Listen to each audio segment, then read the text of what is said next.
Bonjour à tous, bienvenue et merci déjà de participer à ce premier exercice de la rubrique que j'ai appelée « Thérapie antisexisme », dont la vocation dite thérapeutique, avec un tout petit brin d'humour, consiste à devenir davantage cohérent, c'est-à-dire à mettre en pratique, progressivement, les idées avec lesquelles nous sommes si souvent d'accord en théorie, en matière d'égalité de compétences et de liberté des hommes et des femmes. Nous avons tous l'impression de ne pas souscrire aux pratiques sexistes. Mais si c'était le cas, les statistiques et nos vies, celles des femmes et des hommes, seraient bien différentes. La société serait bien différente. Alors, pour ne pas nous contenter de fustiger ces situations attestées par les observations sociologiques, et qui procèdent souvent de réflexes individuels, nous allons explorer des exercices qui convertissent dans la pratique les apports de la philosophie critique féministe notamment, mais pas seulement. Un peu à la façon donc dont les stoïciens avaient imaginé et pratiqué des exercices afin de rendre leur vie réellement conforme à leur idéal éthique. Ce premier exercice vise à poser les bases, à commencer donc par déverrouiller notre regard sur la réalité sociale, sur toutes ces situations que nous vivons quotidiennement. Je commencerai donc par introduire l'exercice, avant de le formuler et d'en proposer une rapide explicitation philosophique.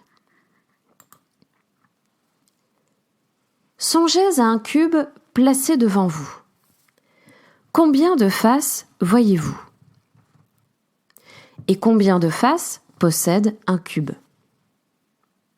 Comment se fait-il que nous voyons un cube alors que nous n'en voyons pas les 6 faces ? Cet exemple du philosophe allemand Edmund Husserl illustrait cette thèse. Quand nous percevons un objet, notre sensation ne suffit pas. L'imagination, ici par exemple des faces cachées du cube, celles que nous ne voyons pas, l'imagination intervient par sa capacité d'anticipation à l'égard de ce qui n'est pas actuellement vu. Notre perception est donc intentionnelle au sens où elle vise un horizon qui structure notre champ perceptif. Donc ici, intentionnel ne veut pas dire délibéré. Simplement, elle manifeste, elle n'est possible qu'avec une certaine intentionnalité de la conscience. Dans l'acte de percevoir, notre conscience projette nécessairement des images d'aspects du réel qui ne sont pas actuellement sentis par nos sens. Par exemple, ces images des faces du cube que nous ne sentons pas, c'est-à-dire que nous ne voyons pas avec nos yeux seuls. Quel rapport cette idée a-t-elle avec notre sujet ? Dans les situations que nous vivons, ce que nous percevons combine pour partie des sensations, pour partie des images que nous projetons à partir de ce que nous désirons, de ce que nous redoutons et de ce que nous croyons. Ces images sont produites comme automatiquement. Vous n'avez pas besoin de réfléchir longuement pour percevoir un cube. La réflexion viendra seulement si des représentations ultérieures venaient contredire votre premier jugement. C'est une des raisons pour lesquelles nous nous trompons souvent. Notre regard est comme automatiquement réduit par un ensemble d'attentes correspondant à nos préjugés. À partir d'un même contenu visible, spontanément et sans nous en rendre compte, notre regard occulte certaines caractéristiques et ne voit que celles qui confirment nos anticipations, c'est-à-dire nos attentes ou nos craintes. La crainte étant à sa façon une forme d'attente, on anticipe par exemple le pire qu'on perçoit presque déjà. Aussi, ce qui rend le sexisme, comme toute discrimination, ce qui rend le sexisme si ordinaire, c'est qu'il correspond à des caractéristiques situationnelles qui sont tout à fait conformes à nos attentes héritées de notre acculturation. elles ne surprennent que lorsqu'on a saisi à quel point nos anticipations perceptives étaient induites, construites socialement.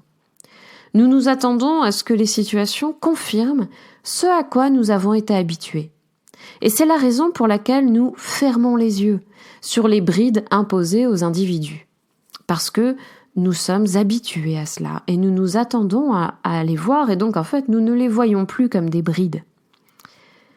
Nous évaluons spontanément comme correctes, admirables, désirables, bonnes, justes, des situations dites de répartition des rôles, par habitude. Et nous occultons toutes les images qui pourraient infirmer nos attentes.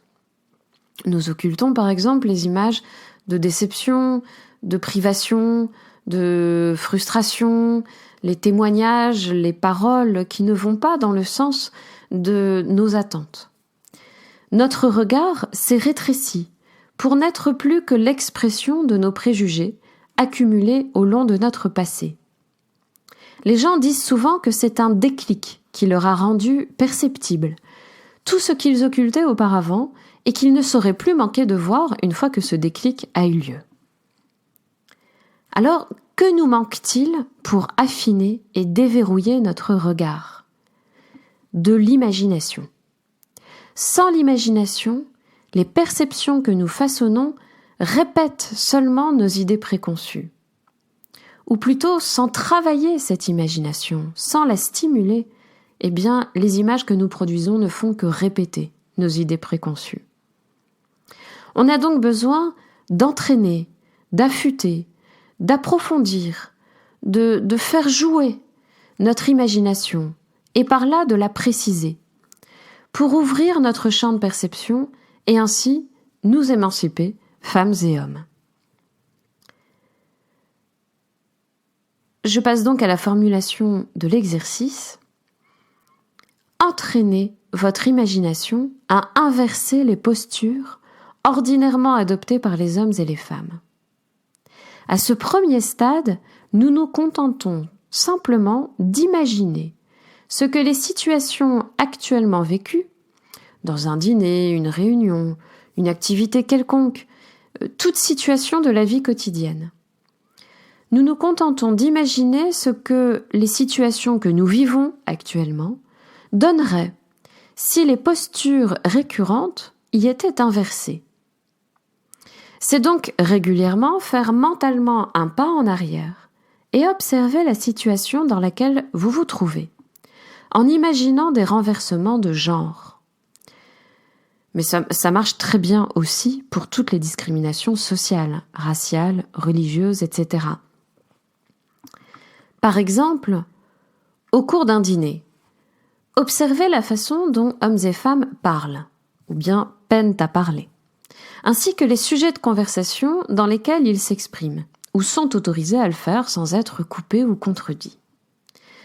Observez les interruptions de parole, les tons pris, les gestes effectués, les signes de retrait, ou au contraire de charisme, d'assurance, etc. La liste est indéfinie. Observez le plus possible les détails.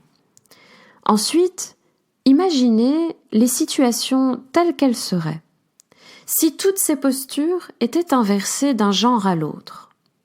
Bien sûr, au sein de chaque genre, chaque individu est différent. Mais comme le rappelle Simone de Beauvoir, il suffit de sortir dans la rue pour constater tout de suite que l'humanité se divise en deux groupes sociaux identifiables par un certain nombre de caractéristiques communes aux individus qui les composent. Imaginez, si Jeanne et Mathilde parlaient politique, économie et boulot, avec cette assurance qu'on qualifie d'aisance pour les hommes, tout à fait indépendamment de leur niveau réel de compétence ou de pertinence. Comment les jugerait-on, Jeanne et Mathilde ? Et si Pierre et Jacques restaient discrets, débarrassant et apportant les plats, n'intervenant pleinement que sur les thèmes famille, maison, psy ? Et si toutes les affiches publicitaires que vous croisiez représentaient des hommes nus en position d'objets langoureux ? Et si dans l'histoire il n'y avait que de grandes femmes ? Et si les postures hiérarchiques étaient proportionnellement inverses dans votre job, qu'est-ce que ça donnerait?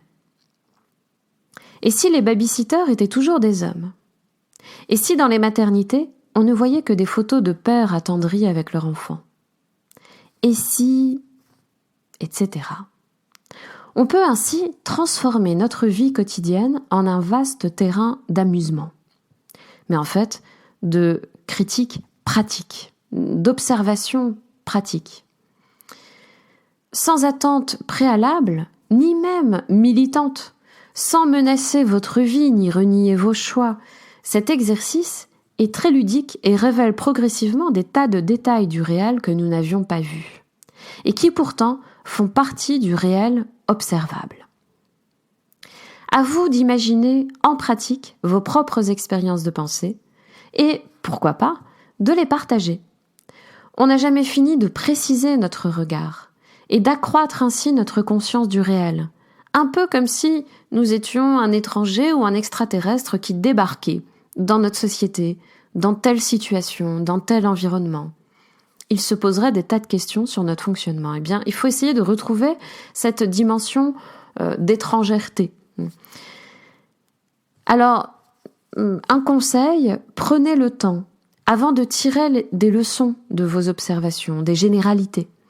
On n'a pas besoin de retomber trop vite dans des certitudes, qu'elles soient anciennes ou nouvelles. Au contraire, cet exercice peut être répété indéfiniment, sans déboucher sur des constats généraux, des universalisations, etc. Au contraire, tout l'intérêt est simplement de regarder. Alors, je passe maintenant à l'explicitation de l'exercice avec quelques petites bribes, quelques petites esquisses d'analyse philosophique. Heidegger écrivait « Nous voyons ce que nous disons ». Ce propos, nous voyons ce que nous disons, inverse ce que nous prenons comme une évidence. Si nous pensons souvent dire ce que nous voyons, nous oublions que ce que nous voyons est d'abord lié aux multiples discours et représentations qui configurent notre regard. Ainsi, nous ne voyons pas les mêmes choses selon notre culture, notre éducation, nos intérêts, nos désirs, nos représentations, nos croyances et nos préjugés.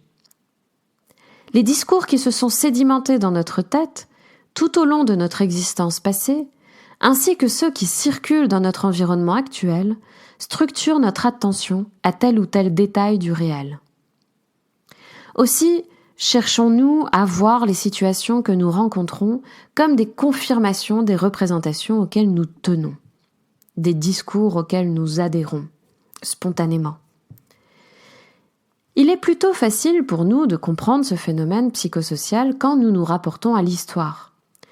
Face aux propos tenus par les êtres humains des époques antérieures, nous mesurons, nous, contemporains, combien ces êtres humains des époques antérieures, n'appréhendaient les choses qu'avec des lunettes précises, contextualisées, qu'avec les lunettes de leurs convictions et surtout de leurs indissociables intérêts. La défense de l'esclavage des Noirs américains, les considérations européennes sur l'inhumanité des Indiens d'Amérique au XVIe siècle, les propos des Grecs sur les barbares, des colons sur les colonies, etc. Le comble est que même lorsque notre croyance nous dessert en servant les intérêts d'autres individus appartenant à un autre groupe social, nous pouvons y tenir suffisamment fermement pour qu'elle configure elle aussi notre regard. Dans la résignation, nous ne voyons que ce qui donne raison à notre situation. Rousseau écrivait dans le Contrat social « Tout homme né dans l'esclavage, né pour l'esclavage ». Et il indiquait par là la raison pour laquelle les esclaves peuvent consentir à leur situation. Ils ne la choisissent pas, ils s'y résignent. Je cite encore Rousseau, « perdant tout dans leur faire jusqu'au désir d'en sortir ». Cette remarque et plus largement les travaux de psychologie sociale, par exemple sur les stratégies d'attachement mises en place par une victime à l'égard de son bourreau, tout cela nous rappelle que les individus discriminés, voire malmenés, à des degrés différents, ne consentent en apparence à leur situation que parce qu'ils n'en imaginent pas d'autres, et que par conséquent ils ne voient pas les situations telles qu'ils les verraient en imaginant des situations différentes. Enfin, les récents travaux d'Axel Honneth sur l'invisibilité sociale, et en France notamment ceux de Guillaume Leblanc, ont constitué un champ de recherche cette donnée fondamentale. La violence sociale ordinaire repose d'abord sur la façon dont notre regard invisibilise certains êtres et ou certaines situations en les occultant, et finalement en faisant de leur invisibilisation quelque chose d'ordinaire. Notre regard procède spontanément par relégation, à moins, bien sûr, de l'aiguiser et de l'émanciper, à coup notamment d'imagination, comme c'est le cas dans cet exercice. S'exercer humblement à ouvrir les yeux est le premier effort requis pour voir autrui comme une personne à part entière et voir ce que les comportements habituels, notamment donc genrés, peuvent contenir de surprenant et par là même aussi d'injuste.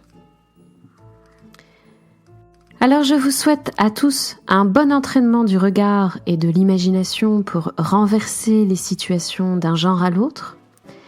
Et à bientôt pour le prochain exercice.